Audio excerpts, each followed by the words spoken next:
नमस्कार दोस्तों, मैं Premchandra. Welcome to my YouTube channel pre exam training. दोस्तों, मॉडल प्रैक्टिस सेट 11 लेकर हम आपके सामने आए हैं। बहुत अच्छे सवाल कराए जाएंगे। आज सुबह भी करंट अफेयर्स का बहुत अच्छे सवाल कराए गए थे, वहाँ से प्रश्न बनेगा ही। इसलिए जो लोग नहीं देखे हैं ज़रूर देखिए करंट अफेयर्स का आज के सवाल। इसमें भी प्रैक्टिस सेट 11 में सवाल ऐसे हैं जो आपके अंदर कॉन्फिडेंस पैदा कर देंगे। इसलिए पूरा वीडियो देखिएगा ज़रूर। आप लोग इतना बोलने के बाद भी नहीं देखते हैं, बाद में पछतावा ज़रूर होगा आपको। आइए देखें आज का पहला सवाल। लाइक पहले ही दबा दीजिए दोस्तों, अच्छे सवाल होने वाले हैं। और जो लोग नए हैं चैनल को सब्सक्राइब कर लीजिए। आइए देखें पहला सवाल। सिंधु घाटी सभ्यता के संदर्भ में निम्नलिखित कथनों पर विचार कीजिए। सवाल बहुत अच्छा है, सवाल यहीं से बनता ही है। हड़प्पा नामक स्थल पाकिस्तान के मोंटगोमरी जिले में रावी नदी पर स्थित है। सही बात है। कालीबंगा से लकड़ी की नाली के साक्ष्य मिले हैं, ये भी सही है। पंचतंत्र की चलाक लोमड़ी व प्यासे कौवे का चित्रांकन धौलावीरा से प्राप्त हुआ है, ये सही नहीं है। इसमें से कौन सा कथन सही है? 1 और 2 सही है। इसके अनुसार आपका आंसर हो जाएगा ए सी। 1 और 2 दोनों। ध्यान रखिएगा, फिर से देख लीजिए। आइए डिटेल में दिखा देते हैं आपको। पंचतंत्र की चलाक लोमड़ी प्यासे कौवे की लोक कथा का चित्रांकन लोथल से प्राप्त हुआ है, न कि धौलावीरा से। लोथल से ही कृत्रिम गोदीवाड़ा चावल और फारस की मुद्रा के साक्ष्य प्राप्त हुए हैं। ये बात भी आप ध्यान रखिएगा, नोट कर लीजिएगा। नहीं जानते हैं तो लाइक शेयर कमेंट और चैनल को सब्सक्राइब जरूर करना है दोस्तों। ये देख लीजिए डिटेल, यहाँ से सवाल बनता ही है। आइए देखें अगला सवाल। ऋग्वेद के संदर्भ में निम्नलिखित कथनों पर विचार कीजिए। ऋग्वेद 10 मंडलों 1028 सूत्रों एवं 10,462 मंत्रों में विभक्त है, सही बात है। गायत्री मंत्र का वर्णन ऋग्वेद के 3रे मंडल में है, ये भी सही है। ऋग्वेद के विशेषज्ञ या पुरोहित को होत्री कहा जाता है। उपरोक्त में से कौन सा कथन सही है? इसमें से आपका ये तीनों कथन सही है, इसलिए आंसर जो है डी हो जाएगा। आपको फिर से दिखा देते हैं कथन। ऐसे ही सवाल बनते हैं, चाहे यूपीएससी हो, बीपीएससी हो, चाहे कहीं भी। इसलिए पूरी बातों को ध्यान रखना पड़ेगा। ऋग्वेद से संबंधित सारे बातें हैं। आइए डिटेल में भी थोड़ा दिखा दें। ऋग्वेद विश्व का प्राचीनतम ग्रंथ है। इसका पुरोहित या विशेषज्ञ होत्री होता है। यह 10 मंडलों 1028 सूत्रों या ऋचाओं एवं 10,463 मंत्रों में विभक्त है। गायत्री मंत्र का वर्णन ऋग्वेद के 3रे मंडल में मिलता है। सावित्री देवता को समर्पित है। गायत्री मंत्र की रचना विश्वामित्र ने की थी। सवाल बहुत बार ये बना है, इसलिए ध्यान रखिएगा, पूरी बातों को नोट कर लीजिएगा अगर आप नहीं जानते हैं तो। आइए देखिए अगला सवाल। निम्नलिखित में से किस बौद्ध संगीति सभा में बौद्ध धर्म 2 गुट अस्थावीर और महासंघिक में विभाजित हो गया? बहुत ही अच्छा सवाल है। बौद्ध संगीति पर सवाल नहीं बने ऐसा हो ही नहीं सकता किसी भी एग्जाम में। आपको चारों बौद्ध संगीति का अलग से वीडियो भी बनाया हुआ है, जो लोग नहीं देखे हैं जरूर देखें। इसका सही जवाब है द्वितीय बौद्ध संगीति। किसके शासनकाल में हुआ था? आइए में दिखा दें, बहुत बार बता चुका हूँ। द्वितीय बौद्ध संगीति 383 ईसा पूर्व में कालाशोक के शासनकाल में वैशाली में आयोजित हुई थी। ध्यान जरूर रखिएगा। इस संगीति सभा की अध्यक्षता साब कमीर ने की थी।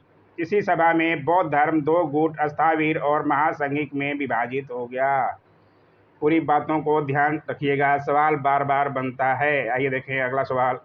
निम्नलिखित में से कौन सा एक कथन असत्य है? असत्य है कौन सा? अशोक के अभिलेखों को सर्वप्रथम 1837 में जेम्स प्रिंसेप ने पढ़ा। रुद्रदामन के जूनागढ़ अभिलेख में मौर्य सम्राट अशोक व चंद्रगुप्त दोनों का वर्णन मिलता है।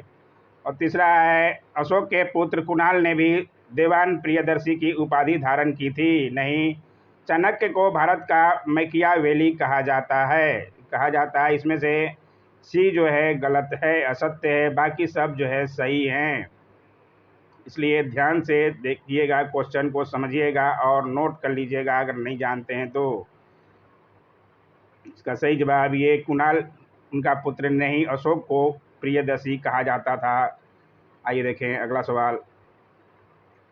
सूची 1 को सूची 2 से सुमेलित कीजिए एवं नीचे दिए गए कूट की सहायता से सही उत्तर चुनिए। बहुत ही मोस्ट इंपोर्टेंट सवाल है। विक्रम संवत, शक संवत, गुप्त संवत और कली संवत किस काल में आया था, किस ईस्वी में आया था, उसका है डिटेल। आप एक ही जगह एक ही क्वेश्चन में पूरा डिटेल आपको जानकारी मिल जाएगा, इसलिए कहा जाता है पूरा वीडियो देखिए। विक्रम संवत जो है 58 ईसा पूर्व में आया था, शक संवत 78 ईसा पूर्व में, गुप्त संवत जो है 319 ईसा ईस्वी में और कली संवत 3102 ईसा पूर्व में। इस बातों को ध्यान रखिएगा, इसके अनुसार हो जाएगा 4321। 4321 कहाँ है, डी पर है, इसलिए आंसर जो है आपका डी हो जाएगा। आइए थोड़ा और डिटेल दिखा देते हैं, आपको पूरी जानकारी मिलना जरूरी है। विक्रम संवत को कृत या मलय संवत भी कहते हैं। इसकी तिथि 58 ईसा पूर्व मानी जाती है। शक संवत की तिथि 78 ईस्वी मानी जाती है। इस संवत का प्रवर्तक कुषाण शासक कनिष्क को माना जाता है। यह सवाल भी बार बार बना है। गुप्त संवत की स्थापना चंद्रगुप्त प्रथम ने 319-320 ईस्वी में की थी और कली संवत 3102 ईसा पूर्व का माना जाता है। पूरी बातों को ध्यान से नोट कीजिएगा। आइए देखें अगला सवाल। भारत में बाल श्रम निषेध और विनियमन अधिनियम 1986 के संबंध में निम्नलिखित में से कौन सा कथन सही है? इसमें से कौन सा कथन सही है बोल रहा है। मूल बाल श्रम अधिनियम में केवल 18 खतरनाक उद्योगों में 14 वर्ष से कम उम्र के बच्चों के रोजगार पर प्रतिबंध लगाया था। सही बात है। वर्तमान अधिनियम के तहत 14 वर्ष से कम उम्र के बच्चे केवल पारिवारिक उद्यमों या मनोरंजन उद्योग में काम कर सकते हैं। ये भी सही है। नीचे दिए गए कूट का प्रयोग कर सही उत्तर चुनिए। 1 और 2 दोनों सही है, इसलिए आंसर आपका हो जाएगा सी। ध्यान रखिएगा, बहुत अच्छे सवाल हैं। आइए देखिए अगला सवाल। किस समिति की सिफारिश पर बाल श्रम निषेध विनियमन अधिनियम 1986 में लागू किया गया? बाल श्रम निषेध विनियमन अधिनियम था, ये 1986 में लागू किया गया था। इसका सही जवाब है गुरुपाद स्वामी समिति की सिफारिश पर, इसलिए ध्यान रखिएगा, नाम नोट कर लीजिएगा। गुरुपाद स्वामी समिति की सिफारिशों के आधार पर 1986 में बाल श्रम निषेध एवं विनियमन अधिनियम लागू किया गया, इसलिए ध्यान रखिएगा। वह अधिनियम खतरनाक व्यवसायों और प्रक्रियाओं में बच्चों के रोजगार पर प्रतिबंध लगाता है। आइए देखें अगला सवाल। बाल बंधुआ मजदूरी पर संयुक्त राष्ट्र की संपूरक अधिसमय ने कब प्रतिबंध लगाया था? बहुत अच्छा ये भी सवाल है। संयुक्त राष्ट्र ने लगाया था कब प्रतिबंध?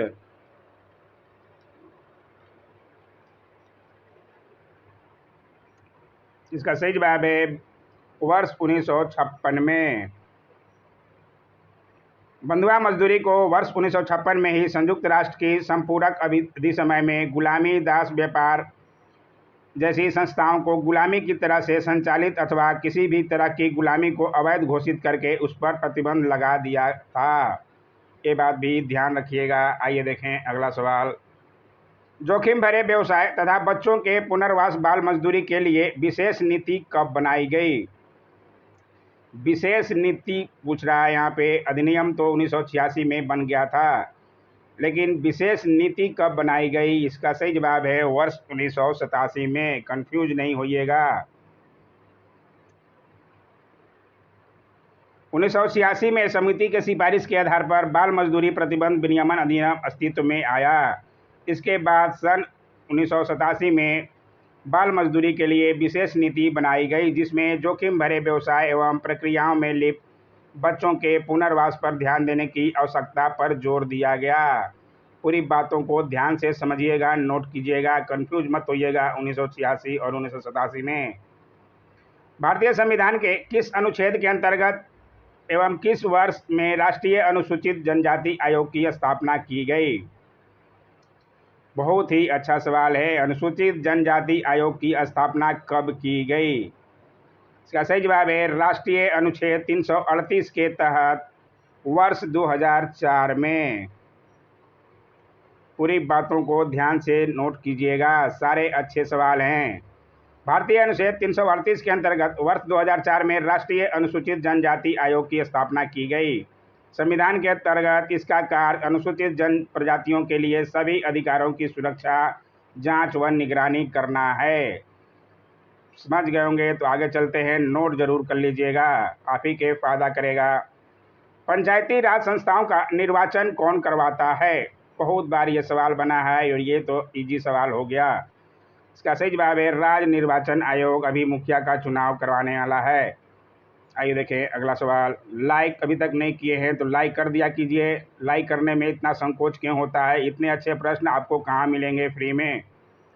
मेरे को नहीं लगता किसी यूट्यूब पे इतने अच्छे सवाल आपको दिखेंगे। आइए देखें अगला सवाल। गणतंत्र का भारतीय संविधान में क्या अभिप्राय है? गणतंत्र का भारतीय संविधान में भारत का राष्ट्राध्यक्ष निर्वाचित होता है, यही अभिप्राय है। ध्यान रखिएगा, बहुत अच्छा सवाल है। राष्ट्राध्यक्ष निर्वाचित होता है यानी कि प्रधानमंत्री निर्वाचित होते हैं। आइए देखें अगला सवाल। भारतीय संविधान में पंथ निरपेक्ष का क्या अभिप्राय नहीं है? नहीं है, नहीं जहाँ भी रहे उसे पहले ही नोट कीजिए, गोला मार दीजिए, समझ में आएगा क्वेश्चन। पंथ निरपेक्ष का क्या अभिप्राय नहीं है? इसका सही जवाब है भारत एक हिंदू राष्ट्र घोषित किया जा सकता है। ऐसा हो नहीं सकता क्योंकि यहाँ पे सभी समुदाय के लोग रहते हैं, इसलिए ध्यान रखिएगा ये जो है पंथ निरपेक्ष से संबंधित नहीं है। आइए देखें अगला सवाल। निम्नलिखित में क्या सुमेलित नहीं है? राष्ट्रपति होने के लिए 35 वर्ष चाहिए, सही बात है। उच्च न्यायालय का मुख्य न्यायाधीश का 62 वर्ष तक रह सकते हैं, ये भी सही है। प्रधानमंत्री 70 वर्ष दिया है। राज्यसभा सदस्य के लिए 30 वर्ष होना जरूरी है, लेकिन प्रधानमंत्री के लिए कोई समय सीमा नहीं है, वो कितने वर्ष तक अपने पद पर रहेंगे। वैसे 5 साल के लिए चुने जाते हैं, ये है, लेकिन इसमें प्रधानमंत्री 70 वर्ष ये गलत दिया है, इसलिए ध्यान रखिएगा। बहुत अच्छा सवाल है और ये कंफ्यूज करने वाला है, इसलिए आप ध्यान रखिएगा। प्रधानमंत्री के लिए अधिकतम आयु निर्धारित नहीं है। मंत्री नियुक्त किए जाने के संबंध में क्या सही नहीं है? नहीं है यहाँ भी है, इसे जरूर ध्यान रखिएगा। जो लोकसभा का सदस्य नहीं है मंत्री नहीं बन सकता, ऐसा नहीं है, यही जो है गलत है। बाकी राज्यसभा का सदस्य मंत्री बन सकता है, सही है। लोकसभा का सदस्य मंत्री बन सकता है, संसद का सदस्य मंत्री बन सकता है, ये सब सही दिया है, ये सही नहीं है। लोकसभा का सदस्य भी मंत्री बन सकता है, जो सदस्य नहीं है वो भी मंत्री बन सकता है, उसके लिए उसे चुनाव जीतना होता है। डिटेल दिखा दे। 6 माह के में संसद की सदस्यता ग्रहण करनी पड़ती है, सबको ज्ञात होना चाहिए क्योंकि राजनीति से बहुत बच्चे जुड़े हुए हैं। आइए देखें अगला सवाल। वनों के संदर्भ में कौन सा कथन असत्य है? असत्य है, यहाँ भी आप पूरा देख लीजिए।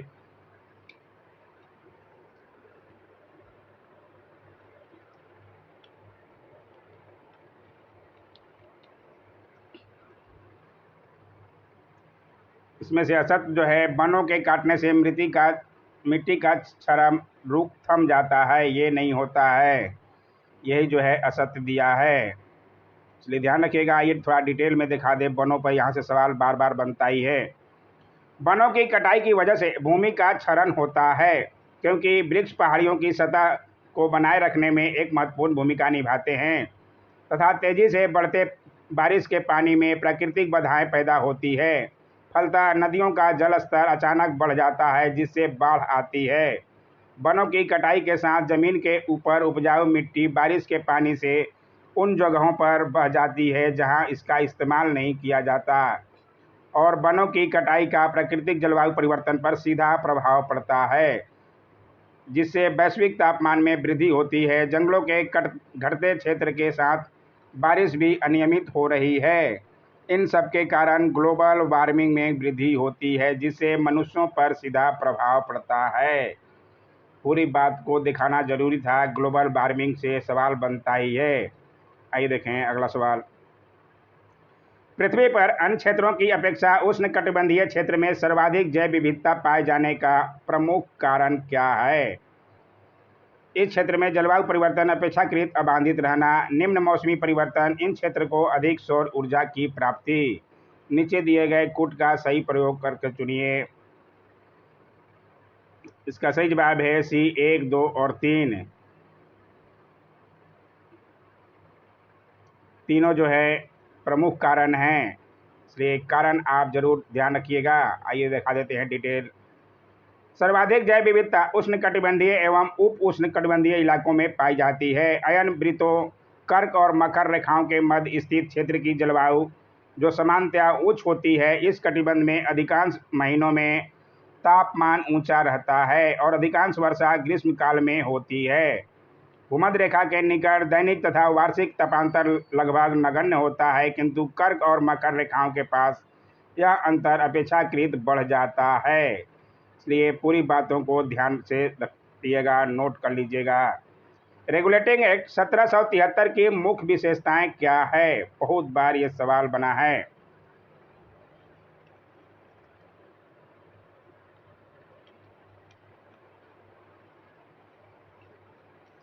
1773 की रेगुलेटिंग एक्ट की मुख्य विशेषताएं इसमें से क्या है? इसका सही जवाब है उपरोक्त सभी। ध्यान रखिएगा, सारी बातें उसमें हुई थी 1773 में। मद्रास व बम्बई और मद्रास बंगाल के अधीन कर दिए गए। गवर्नर जनरल की परिषद की स्थापना की गई और फोर्ट विलियम में न्यायालय की स्थापना की गई। इसलिए ध्यान रखिएगा, इस यहाँ से सवाल तो बनना ही है। ब्रिटिश पार्लियामेंट का भारतीय मामलों पर सीधा एवं सक्रिय नियंत्रण किस एक्ट के बाद प्रारंभ हुआ? ब्रिटिश पार्लियामेंट का भारतीय मामलों पर सीधा एवं सक्रिय नियंत्रण जो है किस एक्ट के बाद हुआ? 1773 के रेगुलेटिंग एक्ट के बाद। ध्यान रखिएगा, बहुत अच्छा सवाल है ये। 1773 रेगुलेटिंग एक्ट पे सवाल बनता ही है। किस एक्ट के द्वारा पश्चिमी शिक्षा को भारत में पहली बार प्रोत्साहित किया गया है? पश्चिमी शिक्षा को भारत में पहली बार प्रोत्साहित किया गया है किस एक्ट के द्वारा? इसका सही जवाब है 1813 चार्टर एक्ट के द्वारा। बार्टर हो गया है, चार्टर होगा। ध्यान रखिएगा, च कर लीजिएगा। आइए देखें अगला सवाल। सर्वप्रथम किस एक्ट ने भारत के क्षेत्रों को पहली बार ब्रिटिश अधिकार क्षेत्र कहा? भारत के क्षेत्रों को पहली बार ब्रिटिश अधिकार पिट्स इंडिया एक्ट 1784 में कहा गया था। ये भी ध्यान रखिएगा, नोट कर लीजिएगा। आइए देखें अगला सवाल। रेगुलेटिंग एक्ट 1773 के तहत कौन पहला गवर्नर जनरल बना? बहुत बच्चों को पता होगा।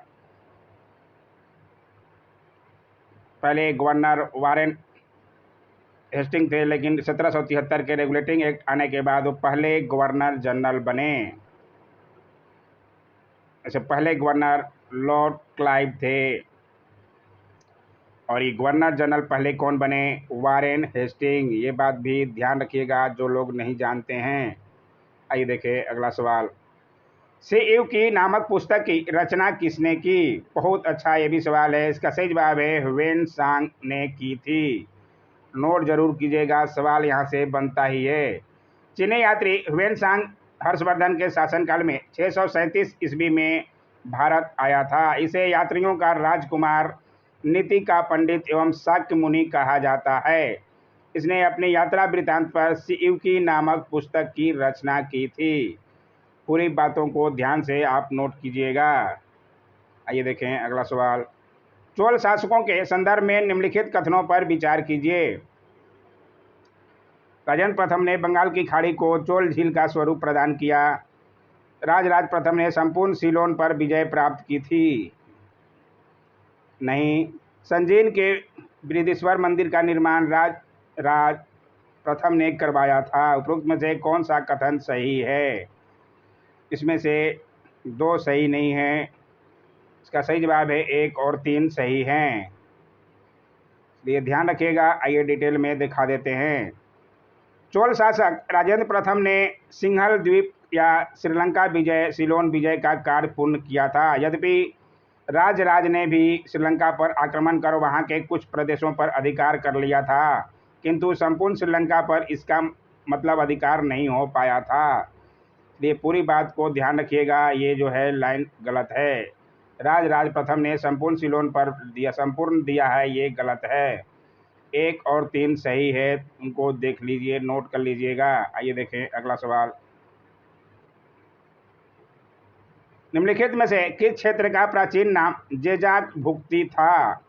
जेजाक भुक्ति किस क्षेत्र का प्राचीन नाम है? इसका सही जवाब है बुंदेलखंड का प्राचीन नाम जेजाक भुक्ति था। आइए डिटेल दिखा दें किनके नाम पर रखा गया था। जेजाक भुक्ति बुंदेलखंड का प्राचीन नाम था। चंदेल वंश के संस्थापक ननुक के पौत्र जय सिंह या जेजा के नाम पर यह प्रदेश जेजाक भुक्ति कहलाया। इसलिए ध्यान रखिएगा। अच्छा लग रहा और लाइक जरूर किया कीजिए। जो लोग नए हैं चैनल को सब्सक्राइब कर सकते हैं। सवाल यहाँ ऐसे ही मिलेंगे, सारे वीडियो आप उठा के प्लेलिस्ट से देख लीजिए। निम्नलिखित में से कौन सा एक कथन असत्य है? इल्तुतमिश को हातिम ताई द्वितीय कहा जाता है, यही असत्य है। बाकी आप देख लीजिए। 2.5 दिन का झोपड़ा में संस्कृत नाटक हरकेली के कुछ अंश अंकित मिलते हैं, सही बात है। इल्तुतमिश द्वारा मुख्ता निर्मित कुतुब मीनार के निर्माण की प्रेरणा अफगानिस्तान की जानकी मीरार से ली गई है, सही है। दिल्ली सल्तनत में न्याय की जंजीर का सुल्तान इल्तुतमिश को माना जाता है, सभी सही है। इसमें असत्य जो है ए है, केवल इल्तुतमिश को हातिम ताई नहीं कहा जाता, कुतुबुद्दीन ऐबक को हातिम ताई द्वितीय कहा जाता है। ध्यान रखिएगा सारी बातों का, जिसका अर्थ है अत्यंत दानी एवं परोपकारी। इसके दानी स्वभाव के कारण ही इसे लाख बख्श भी कहा जाता है। नहीं जानते हैं जरूर नोट कीजिए। सवाल बनता है 2.5 दिन का झोपड़ा नामक मस्जिद की स्थापना अमन में कुतुबुद्दीन ऐबक ने की थी। यह पहले एक संस्कृत विद्यालय था। इसकी दीवारों पर आज भी संस्कृत के नाटक हरकेली के कुछ अंश अंकित हैं। इस इमारत के ऊपरी भाग को तोड़कर ऐबक ने 2.5 दिन में ही एक झोपड़ा बनवाया था। पूरी बातों को आप ध्यान से समझिएगा, नोट कर लीजिएगा, बहुत फायदा करेगा दोस्तों। किस इमारत को इस्लामी वास्तुकला का रत्न कहा गया? बहुत अच्छा सवाल है। इसका सही जवाब है अलाई दरवाजा को इस्लामी वास्तुकला का रत्न कहा गया है। आइए दिखा दें डिटेल किसने बनाया था। अलाउद्दीन खिलजी द्वारा निर्मित अलाई दरवाजा, नाम नोट कर लीजिएगा, को इस्लामी वास्तुकला का रत्न कहा जाता है। अलाउद्दीन खिलजी द्वारा निर्मित अन्य इमारतें जमैयत खाना मस्जिद, सौरी का किला और 1000 खंबा महल मुख्य हैं। आइए देखें अगला सवाल। भारतीय संविधान के किस अनुच्छेद के तहत कारखाने, खनन या किसी खतरनाक उद्योग में 14 वर्ष से कम उम्र के बच्चों के काम करने पर प्रतिबंध है? बहुत सवाल ऊपर बताया गया ये बाल मजदूरी का। ये किस अनुच्छेद में के तहत प्रतिबंध लगाया गया है? इसका सही जवाब है अनुच्छेद 24 के तहत। ये भी नोट कर लीजिएगा, बहुत अच्छा सवाल है। भारतीय संविधान के अनुच्छेद 24 के तहत कारखाने, खनन या किसी खतरनाक उद्योग में 14 वर्ष से कम उम्र के बच्चों के काम करने पर प्रतिबंध है, ये बात भी ध्यान रखिएगा। ये देखें अगला सवाल।